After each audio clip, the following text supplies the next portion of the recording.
김광수의 경제데이트 129회 1부를 시작하겠습니다. 안녕하세요. 저는 서성민입니다. 네, 빌금식입니다. 네, 김광수입니다.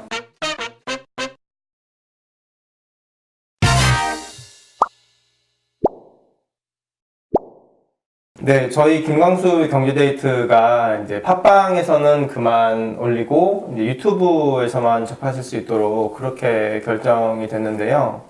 네, 별파 블로그는 계속 네, 팟빵에서 팟캐스트에서만 이제 나오게 되고 네. 저희가 공지 드린 지는 벌써 한 달 반, 거의 네. 2달 가까이 된 것 같아요. 유튜브로 이제 옮겨가기로 한다라는 이야기는 계속 드렸는데 어쨌든 이번 주까지는 팟캐스트에서 들으실 수 있고 다음 주부터는 유튜브에서만 이제 보실 수가 있는데 유튜브 가시면 검색창에 네. 김광수 경제연구소라고 검색을 해보시면 저희 김광수 경제연구소 포럼 유튜브 채널이라고 네. 그 딱 제일 위에 뜹니다. 그래서 그 채널로 오시면 그 김광수의 경제 데이트 또 기존에 저희가 네. 업로드한 영상이 굉장히 많아요. 500개 이상 네, 엄청나게 영상이 많죠. 있는데 네.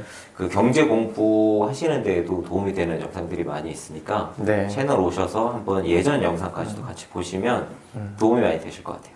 네. 네. 많은 신청 부탁드리고요. 네, 이제 앞으로. 그 한동안은 지금 우리 네. 정치 이야기만 했는데 그래서 이 제목을 바꿔야 되는 거 아니냐라는 그 이야기들이 많이 있어요, 소장님. 근데 정치 경제가 네. 이렇게 서로 이렇게 뗄 수 없는 관계에 있고 네. 그다음에 뭐 그때그때 이제 막 우리가 정치적인 이야기에 이렇게 초점을 맞췄다 했더니 그때그때 일반 국민들의 관심 가는 그쵸. 시사 문제에 초점을 맞추다 보니까 그렇게 된 거지. 근데 이제 뭐 또 경제 문제는 뭐 다른 형태로 뭐 연구소 보고서라든지 네, 네. 이미 계속 이렇게 제공이 되고 있으니까 그런 쪽을 통해서도 얼마든지 할 수 있지만 이런 일반적인 시사 문제 관련해서는 사실 유일하지 않나요? 이런 이렇게 우리가 이야기하는 게. 그러면 김광수의 시사 데이트는 어떠세요? 네. 하여튼 그것도 생각을 해볼 만한 그런 거 하죠. 어저께 갑자기 막 천둥번개 쳤잖아요. 네. 운전하고 저녁에 가는데 갑자기 네. 보고. 그러니까 경청 오더라고요. 우리 이제 지금 시사 문제들에 대해서도 이런저런 이야기를 또 뭐 북한 북핵 협상 문제라든지 이런 하면서 돗자리 깔아야 되나 말아야 되나 뭐 이런 생각이 있었잖아요. 네. 예. 근데 그 날씨 일기예보도 돗자리를 깔아야 되지 않을까 싶어요. 이제. 날씨도 예보를 하셨나요? 아니, 예보는 안 했지만, 거의 확실한 그 방법, 뭐랄까, 딱 맞추는. 네. 그러니까 내가 세차를 하고 나면 반드시 그 다음날 비가 와요. 세차 좀처럼 안 하시는데. 이거 무릎 아프다 뭐 이래가지고 비 온다는 그런 얘기는 있어도 세차를 하시고 난 다음. 요새 그 여름마다 비가 안 와가지고 농부들 난리에 소장님 세차를 그러니까 많이 하시면 되겠네. 세차를 하면 반드시 비가 어제도 생각도 못하는 굉장히 비가 많이 왔잖아요. 많이 왔어요. 어제도 네. 천둥번개 치고 오면서 비가 많이 왔는데, 그러니까 그 전날 그제 제가 세차를 했거든요. 네. 근데 하여튼 거의 세차를 하면은 꼭 그 다음날 비가 와갖고 짜증이 나요. 짜증이 나요. 굳이 그럼 이거 뭐 하려고 세차를 했지? 저도 어차피 또 더러워지는데요? 그렇긴 해도. 저도 금요일날 세차했어요. 누가 만든가 한번 해볼까? 유튜브 동영상으로 네. 아무래도 이제 뭐 이런 플랫폼이 이제 뭐 또 이렇게 많은 사람들이 유튜브로 이렇게 옮겨가고 있고 또 여러 가지 면에서 또 유튜브가 좀 더 편하고 네. 그래서 저도 이제 유튜브를 이렇게 자주 보는 편인데 오늘은 뭐가 예. 이렇게 이슈가 돼 있습니까? 이거 앞에 좀 토론이 길었는데 지금 요즘 여론조사가 굉장히 자주 나오잖아요. 그게 제가 보면 엄청 많죠. 이 여론조사 기관은 진짜 자주 나온다. 특히 대통령 지지도 관련해서, 국정 수행 지지도 관련해서 너무 자주 나오는 것 같지 않냐. 그래서 이제 보니까 그 여론조사와 관련해서는 중앙선거 여론조사 심의위원회라는 그런 이제 홈페이지가 있어요. 네. 거기 가면 이제 여론조사 기관이 어떠한 이제 업체의 의뢰를 받아서 어떻게 어떤 조사 방식으로 여론조사를 했는지에 대한 결과를 쭉 올리거든요. 그래서 보니까 제가 궁금했던 그 업체가 일주일에 2번꼴로 주간 집계하고 주중 집계하고 주간 집계 해가지고 그 대통령 여론조사하고 정당 지지도 그리고 차기 대권 주자 지지율 조사를 거의 이렇게 막 실시간으로 올리더라고요. 그러면 거의 조작이라고 봐야죠. 조작에 가깝다고 봐야죠. 근데 이제 그 조사를 하는 업체가 이제 조사 방법이 전화 면접이 있고 ARS 방식이 있는데 이제 ARS 이제 기계를 돌려가지고 이제 전화 면접을 하면 이제 단가가 이제 뭐 되게 비싼데 그거에 이제 5분의 1 수준밖에 안 되니까 그걸 가지고 그렇게 조사를 해서 발표한다고 하더라고요. 그러니까 이제 네. 그 전화 면접 인터뷰를 하면은 일일이 전화를 걸어서 그렇죠. 이렇게 사람이 하는 거죠. 응하는 사람에 한해서 이제 네. 이거에 대해서 어떻게 생각하십니까? 이거 1, 2, 3번, 1, 2, 3번 이렇게 해서 이제 하는 건데 ARS는 그냥 자동응답기로 그렇죠. 네. 기계음으로 그냥. 기계로 그냥 했고 이것은 어떻습니까? 1번, 2번 누구를 지지합니까? 이렇게 이런 식으로 해서 막 한다 이거죠. 네네네. 그게 생각을 해보세요. 근데 대부분이 자동응답기예요. 그렇죠. 네. 그 다음에 자동응답기로 돌려서 예를 들어서 이제 응답 횟수를 채워야 되니까 10만 건을 돌려가지고 실제 응답한 것은 2,000건도 안 되는. 한 2%에서 5% 내외라고 하더라고요. 그러니까 요컨대 하여튼 한 1,000건에서 2,000건 숫자를 이제 응답했다라는 걸 채워야 되는 거예요. 네, 네. 네. 그러니까 그 자체부터가 사실은 조작이죠.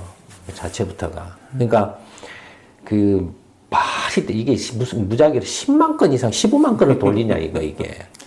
그다음에 여론조사 지금 이제 방식이 대부분이 그런 거잖아요. 네. 그다음에 가끔 가다가 어쩌다 보면은 길거리 가다 보면은 설문조사한테 좀 이렇게 좀 해주세요라고 하는 경우가 네. 가끔 가다가 있긴 있어요. 근데 그런 건 아니고 그냥 거의 ARS 자동응답이 거의 그렇죠. 대부분이죠. 네. 그건 역시 자동응답인데 요새 온갖 그게 댓글 조작이나 선동이 난무하는데 그걸 어떻게 믿어요? 그러니까요. 근데 왜 그게 또 이렇게 그게 조작이라는 논란이 불거진 거예요? 사실 지난주에 특히 이제 이 대통령이나 정당 지지율과 관련해서 여론조사를 정기적으로 발표하는 이 회사가 갤럽, RN서치, 리얼미터 이렇게 3개 정도 회사가 있는데 이 중에 한 회사의 이제 직원이나 혹은 이 조사 담당했던 사람이 이 리얼미터의 어떤 설문에 응한 그러니까 대답을 한 사람이 절반 이상이 문재인을 지지하는 지지자층이고 그렇지 않은 사람들은 대부분 이제 이거를 거절하거나 참여하지 않아서 이 결과 자체에 좀 어떤 신뢰성 이런 것들이 좀 문제가 있다라고 일종의 인터뷰 고백 이런 것들을 해서 이게 조금 이슈가 됐었습니다. 그건 예전에도 제가 그 이야기 했던 걸로 기억을 하는데요. 그쵸. 선생님이 여기에서 여기 이런 여론조사에 응답하는 사람들이 양 극단에 있는 사람만 응답을 한다. 대부분의 그러니까 사람은 관심이 없다. 자기가 지지 안 하면 아예 여론조사에 응하지 않죠. 네. 응하지 않거나 정말로 이제 꼴통만 나 싫어. 그죠. 그런 나쁜. 네, 그렇게 하지. 아예 응하지 않죠. 그 다음에 그나마 응한 사람은 지지하는 사람이죠. 네. 그러니까 그게 예전에도 그래서 제가 엉터리다. 네. 이런 조사 자체가 네. 엉터리일 수밖에 없다. 너무 오류가 커가지고 엉터리일 수밖에 없다라고 이렇게 이야기를 이렇게 했던 그쵸. 기억이 있는데. 네. 그러니까 지금 그 사람 이야기 지금 방금 이렇게 내부 고발을 했다는 사람 그건 굳이 내부 고발이라고 말할 필요도 없이 그냥 상식적으로 생각하면 그럴 수밖에 없는 건데. 네. 근데 또 실제로 이제 여론조사 업계에 종사했던 사람이 쓴 책이 있어요. 근데 서베이 조사의 민낯이라고 해가지고 이제 이 여론조사를 하는 과정에 있어서 설문지 작성부터 표본 추출을 하고 그런 거를 이제 작성하고 이제 자료를 수집하는 전 과정에 걸쳐서 이 부조리 같은 거를 이제 또 실제로 고발을 하기도 했고 이제 무엇보다도 이제 조사를 의뢰한 사람의 뜻에 이 여론조사 기관이 휘둘릴 수밖에 없다. 이제 이런 얘기를 한 게 이제 신문에 또 보도가 됐죠. 그 당연하죠. 네. 아니 돈 대주는 고객의 의사를 어떻게 무시를 해요? 근데 그 돈 대주는 고객이라 하더라도 그 고객은 있는 그대로의 그 현실을 알아야 되잖아요. 이미 그 고객 자체가 지금 편이 갈라져 가지고 의도를 가지고 왔는데. 조정동이다, 뭐 한경호다, 뭐 되게 서로 갈라져 가지고 있는데 네. 정치적 성향도 이렇게 입장도 그쵸. 명확한데. 예를 들어 자기가 의도한 바대로 여론조사를 이렇게 만들어 달라고 하는 이유가 그런 여론조사를 의뢰하는 그 목적이 뭐겠어요? 보여주려고 실제로 이렇다. 그런 기사를 뭔가 이렇게 이미 기사를 생각하고 있는 거예요. 예. 근데 그러니까 이때, 그 기사를 이렇게 뒷받침해 줄 수 있는 뭔가 그런 증거 같은 예, 것들을. 포장 재료가 필요한 것 뿐이죠. 그러니까 이쪽이나 저쪽이나 마찬가지예요. 그러니까 누가 이렇게 의뢰했느냐에 따라서 편차가 클 수밖에 없고. 또 한국 언론 같은 경우에는 아예 같은 여론조사 자체를 다르게 해석하거나 혹은 항목이 굉장히 여러 가지잖아요.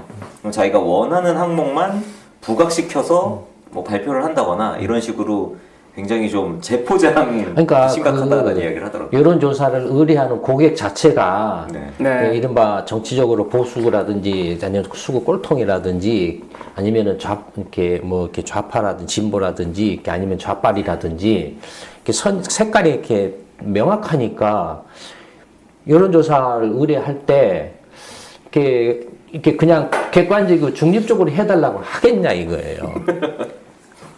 만약에 그 여론조사가 하니까 예를 들어서 그러면 어떤 식으로 이렇게 어떤 주제에 대해서 어떤 식으로 이렇게 할까요?라고 하면은 그 의뢰한 쪽이 대충 설문 작성해갖고 줄 거 아니에요. 네. 그러면은 설문을 작성해서 줄 때 그 설문 작성이 근데 정치적으로 이렇게 우파든지 보수든지 이런 쪽은 그런 쪽에 유리한 설문을 만들어서 줄 거고. 그렇죠. 또 반대쪽은 또 자기 반대쪽에 유리한 식의 설문을 만들어서 줄 거고.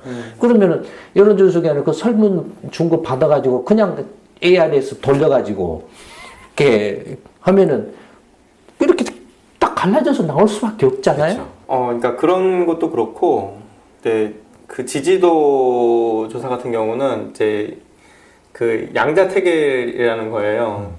그러니까 이제 미국 같은 경우가 이제 양당제니까 민주당이고 공화당이 이렇게 하면은 거의 들어맞긴 하는데 한국은 양당제긴 하지만 이 문항이 지지하냐 지지 않느냐 이거 가지고 현실 이제 대통령 국정 지지도를 조사하는 게 잘 맞지 않는다 이렇게 얘기가 되고 그래서 실제로 그 문항을 잘 모르겠다라고 이제 세 가지를 넣어서 조사한 자료가 있는데 그때 결과가 좀 충격적이었습니다. 그때 문재인 대통령 지지율이 30% 초반에 나오는 바람에 근데 그게 맞아요.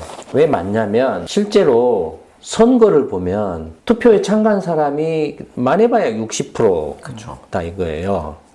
그럼 60%면 기권이 40%예요. 네. 근데 그 기권 40% 중에는 물리적으로 선거를 할 수가 없는 사람이 있고 아니면은 이놈도 싫고 저놈도 싫어가지고 아예 기권을 해버리는 그렇죠. 사람. 예를 들어서 그러나 아니면은 정치에 아예 그냥 관심이 없는 젊은 사람들이나 네. 이런 사람들이 있다 이거예요. 그 다음에 그러니까 설문조사를 만약에 무작위로 돌리면 그 분포대로 나와야 돼요. 만약에 그렇죠. 예. 무작위로 돌린 거니까. 예를 들어서 이제 뭐 민주당, 자한당으로 이렇게 만약에 갈라서 반반이라고 치면 그래서 이렇게 결국에는 이제 뭐 30 전체 유권자를 100이라고 치면은 투표율을 60이고 그러면 이제 민주당 예를 들어서 31로 이기고 자한당이 29로 치고 네. 그다음에 기권이 40이고 이제 이렇게 되면 네. 설문조사를 하면 만약에 민주당을 지지하냐 자한당을 지지하냐 두 개를 물어보면 민주당이나 자한당 사람만 응답을 해요. 네. 아니면 선택지가 두 개밖에 없으니까 60% 중에서 하니까 50대 50이 나와요. 그렇죠. 근데 선택지를 세 개를 주면 네.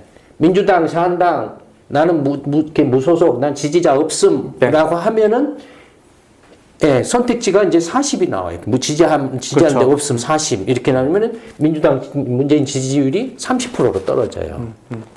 그러니까 그런 구조예요. 그러니까 그 설문조사가 뭐 지지율이 50% 넘어가네, 60% 넘어가네 한 이 자체가 예, 구조적으로 아예 말이 안 되는 말이 거예요. 안 되는 거예요. 선거 투표 결과를 예, 봤을 때 예, 아주 말이 안 맞지 않는 되는 거예요. 거예요. 그러니까 미국이나 일본의 그 여론조사 결과하고 실제 유권자들의 그 투표하고 투표하지 않는 기권하고의 그 괴리가 그렇게 크지 않아요. 한국은 완전히 그냥 확 갈라져 버려요. 예. 그러니까 이건 뭘 말하냐면 여론조사 자체가 개판이라는 거예요. 그러니까 처음 표본 추출 단계부터 다 엉망진창인 것 같아요. 사실 우리가 여론조사를 하는 거는 적은 비용을 가지고 전체 의사를 제대로 알아서 그걸 참고하려고 하는 건데 애초에 여론조사의 취지를 무색하게 하는 이제 그런 이제 거의 뭐 돈만 쓰는 형상이라고 해야 되나? 그러니까 이제 이렇게 여론조사가 이렇게 이제 네. 막 그 기권, 무투표층을 이렇게 배제를 해버리면 네. 50대 50이 나와요. 50대 50이 나와요. 근데 그걸 배제해도 괜찮을 경우가 간혹 있고, 네. 그렇지 않고, 그러니까 이제 아까 말한 것처럼 설문조사 문항을 어떻게 이렇게 만드느냐에 따라서 네. 이제 갈라지는 거예요. 근데 굳이 지금 저번에도 이렇게 우리 이야기 했던 건 같은데 여론조사를 쳐다보고 문재인 지지율이 높아졌네 낮아졌네 따질 필요가 없죠. 이미 여론조사로서는 절대로 불가능한 실제 네. 시위 집회에서 확인됐잖아요. 몇십만의 샘플로서 확인했잖아요. 그렇죠. 서초동 집회하고 강남 집회하고 몇십만의 그 지표를 이미 그 머릿수로 확인했잖아요. 무슨 여론조사가 필요해요. 그 다음에는 이제 선거 때 가서 보면 되는 거예요. 그렇죠. 아니 저는 항상 이게 불만인 게 그렇게 엉망진창으로 했으면 퇴출이 돼야 되는데 퇴출이 안 돼요. 여론조사 기관이. 그럴 때가 뭐 올지 모르죠. 선생님 미국에서도 사실 이번에 트럼프 선거할 때 보통 이런 다 여론조사 틀렸- 기관이나 언론 기관들도 거의 뭐 99% 약간 힐러리가 된다 했는데 다 틀렸잖아요.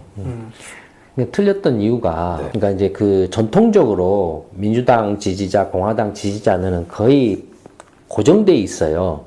거기서 움직인다고 해도 이게 민주당 지지자가 공화당으로 바꾼다든지 공화당 지지자가 민주당으로 바뀐다든지 하는 경우는 극히 적고 이제 기권, 누가 더 많이 이길 거냐. 예, 기권이고 그다음에 역으로 투표 안 했던 사람들, 기권했던 사람들이 욱해가지고 이렇게 투표하러 오는 경우, 네. 이게 이런 경우가 발생할 때 이제 그 선거 이제 여론조사하고 이렇게 예측 오류가 발생하죠. 여론조사에는 그 변수가 이제 포함이 안 되어 있으니까 그런 것들을 이제 반영을, 그러니까 네. 여론조사 할 때 그런 것들을 고려하지 않고 설문조항이나 이런 데서 그런 것을 이렇게 고려하지 않고 하면은 이제 그런 문제가 발생하죠.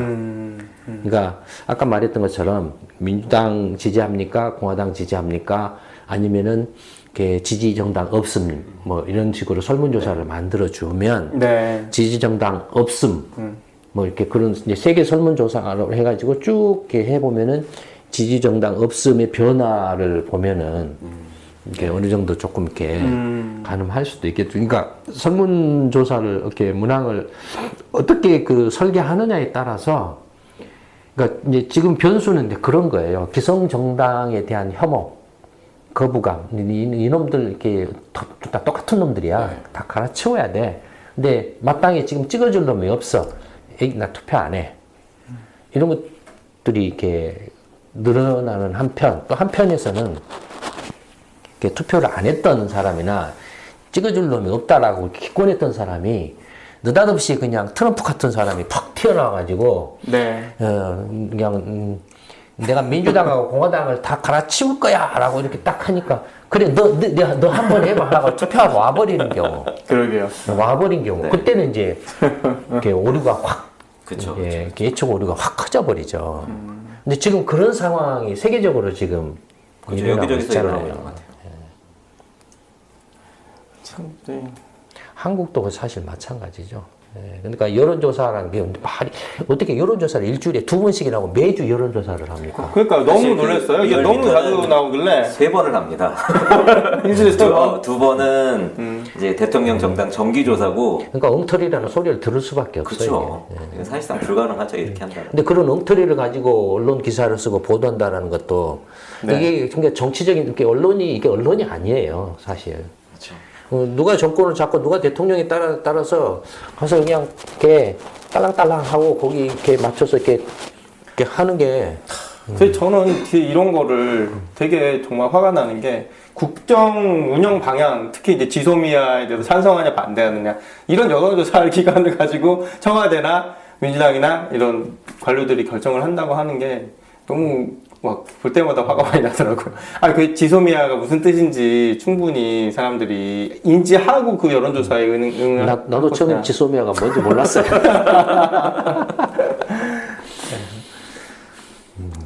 되게 심각한 거는 특히 이제 정치인들 같은 경우 이제 공천할 때 여론조사를 가지고 그러니까 말이 이렇게 바꿔야 돼. 여론조사가 아니라 여론조작이라고 바꿔야 돼요.